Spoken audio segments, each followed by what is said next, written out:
I kind of grew up in the Christian homeschool courtship world of the I Kissed Dating Goodbye. We ended up in a small Pentecostal church in Acton. We couldn't find a church that she liked because they didn't have the pews. The only one that had the pews were the Catholic churches, and she's like, we're not Catholic. The youth pastor was like, okay, we're all gonna pray, like, you know,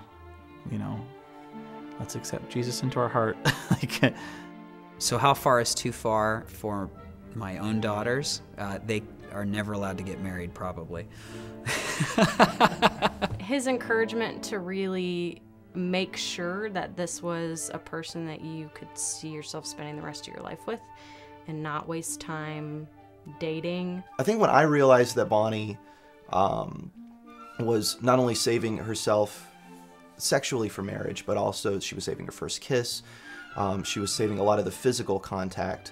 I knew it was going to be a big transition. in my head, I was like, I need to wait till I'm married, and it needs to be with a female.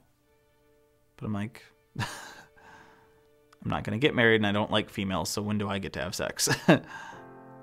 There was this idea that you waited, and then all of a sudden, honeymoon night, bam, it was on, and it worked, and things were perfect. Considering that I grew up in an environment that there were a lot of restrictions about sex and the expression of sexuality, we talked about it surprisingly little. I often am cleaning up the mess of a marriage that happened because two people were lonely and they found another lonely person.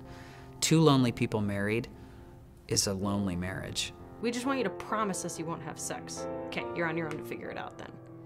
What do I do with all these urges and all these questions and everything I see on TV? And one thing that the church could do is acknowledge for singles how difficult it is to remain abstinent.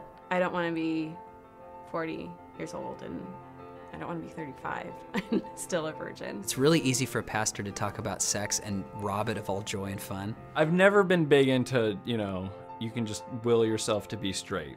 It was more just will yourself to be invisible. I had this thought of this true love waits thing, and like, oh, I need to wait until marriage, and feeling guilty for I definitely felt guilty about all of it.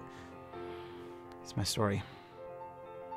My name is Matt Barber, and I'm making a documentary called Jesus Don't Let Me Die Before I've Had Sex.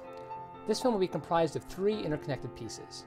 Interviews with ordinary people talking about their church experiences and how that has impacted their sex lives. Interviews with pastors, therapists, and church leaders talking about what they believe and why. And finally, interviews with historians and sociologists outlining the paradigm shifts in the church and how its sexual teachings have changed over time. And lest you think this will be a boring, stodgy look under the church's covers, we are also collaborating with stop-motion artist Brent Johnson, who will recreate many of the stories and historical events in a visceral and powerful way. Currently, we are raising money to do our initial round of animation, pay for speaker fees, travel, post-production costs, music and historical footage licensing, etc. Anything that you can give will be greatly appreciated. Thank you for helping us tell this important story. I mean, have you heard that story from anyone else or similar kind of I'm trying feelings? to remember if I prayed that, but I think I felt that, yeah.